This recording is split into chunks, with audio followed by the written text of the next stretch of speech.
అందరికీ నమస్కారం. తన్వి చెప్పే కథలకు స్వాగతం. ఈరోజే మొదటిసారిగా మా ఛానల్ చూస్తున్నట్లయితే ప్లీజ్ లైక్ చేయండి, షేర్ చేయండి, సబ్స్క్రైబ్ చేసి మమ్మల్ని సపోర్ట్ చేయండి. ఈరోజు బుధవారం, ఎంతో పవిత్రమైన విశేషమైన రోజు. విఘ్నాలకు అధిపతి అయిన ఆ విఘ్నేశ్వరుడికి ఎంతో ఇష్టమైన రోజు.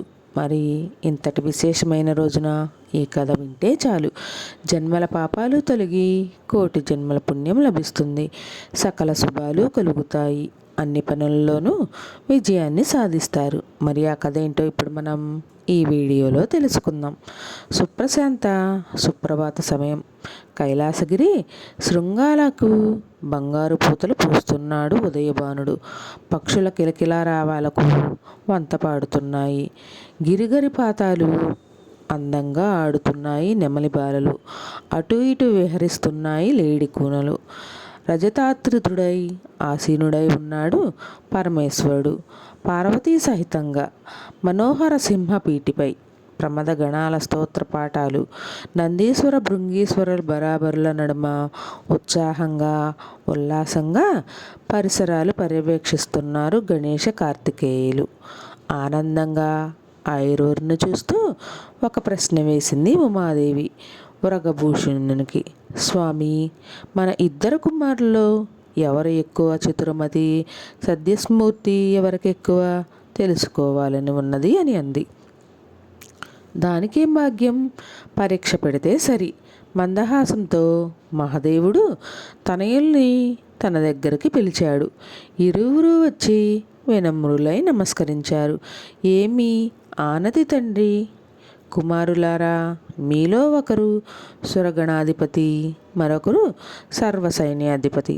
మీలో ఎవరు ఎక్కువ సమర్థులో తెలుసుకోవాలనే ఊహ మీ అమ్మకు కలిగింది. తలలు పంకించారు తనయులు. అందుకని మీకొక చిన్న పరీక్ష పెడుతున్నాను. ఎవరైతే ముమ్మార్లు విశ్వప్రదక్షిణం చేసి ముందుగా తిరిగి వస్తారో వారే అధిక సమర్థులని అర్థం.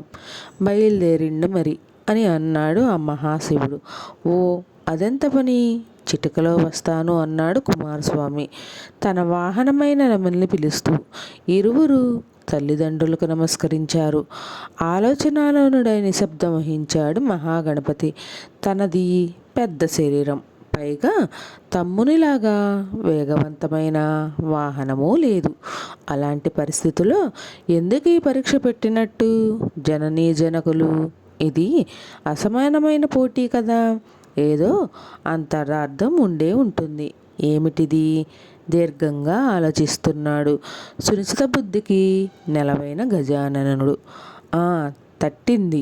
చేయునున్నది విశ్వప్రదక్షిణం కదా. తల్లిదండ్రుల్లోనే సకల తీర్థాలు, సర్వక్షేత్రాలు, అఖిల దేవతలు ఉంటారు కదా. సంతానానికి మాతృదేవో పితృదేవో, పైగా తన తల్లిదండ్రులు విశ్వమాతాపితరులు. ఇదా రహస్యం. వారికి ప్రదక్షిణం చేస్తే ముల్లోకాలు చుట్టి వచ్చినట్టే కదా. ధన్యోస్మి అనుకుంటూ నెమ్మదిగా నడిచి వచ్చి పార్వతీ పరమేశ్వరుల చుట్టూ ప్రదక్షిణం ప్రారంభించారు వారణాస్యుడు. మందహాస సుందర వదనార విందాలతో ఒకరినొకరు చూసుకున్నారు ఆది దంపతులు. ముమ్మార్లు ప్రదక్షిణం ముగించి పవిత్ర జలంతో పాదాలు కడిగి తలపై చల్లుకున్నాడు. అమ్మా, ముమ్మార్లు విశ్వప్రదక్షిణం చేశాను అన్నాడు చేతులు జోడించి వినాయకుడు. నీ సందేహం తీరింది కదా గిరిరాజసుత అన్నాడు ఆదిశంకరుడు మందస్మితంతో. ఆప్యాయంగా గణపయ్యను దగ్గరకు తీసుకున్నది అపర్ణ. ఏనుగు తల దీవైభవానికి నెలవని మరొక్క మారు నిరూపించాడమ్మ మన గణాధిపతి అని ప్రశంసించాడు నందీశ్వరుడు. శ్రీ మహాగణపతికి జై అంటూ జయజ్వదానాలు చేశారు ప్రమదవరులు. అంతలో తిరిగి వచ్చాడు షణ్ముఖుడు మయూరవాహనం దిగుతూ. అరే, ఇక్కడ కూడా ముందే ఉన్నాడే అగ్రజుడు అన్నాడు ఆశ్చర్యంగా. ఏం జరిగింది కుమారా ప్రశ్నించాడు పరమేశ్వరుడు. అన్నయ్య వాహనం చిట్టెలుక, మరి నాదో అత్యంత వేగమైన మయూరం. అందువల్ల గెలుపు తప్పక నాదేనని వరకలు పెడితే అత్యద్భుతం జనక. ముల్లోకాల్లో ఎక్కడికి పోయినా నాకంటే ముందే ఆ ప్రదేశం దాటిపోతూ కనిపించాడు గణేశుడు. ఏ పుణ్య తీర్థంలో చూసినా నాకన్నా ముందే మునకలు వేస్తున్నాడు. అన్ని దివ్యక్షేత్రాల్లోనూ నాకన్నా ముందే ముల్లోకాల్లోనూ ముమ్మార్లు ఇంతాయి. తీరా చూస్తే ఇక్కడ ముందే సిద్ధం. ఇదెలా సాధ్యం మాత? తన విచక్షణతో, వివేచనతో, వివేకంతో మా ఇద్దరికి 3 సార్లు ప్రదక్షిణం చేసి విజయం సాధించాడు అన్నయ్య. నిజమే అమ్మా, తల్లిదండ్రుల ప్రదక్షిణం విశ్వ ప్రదక్షిణంతో సమానమే.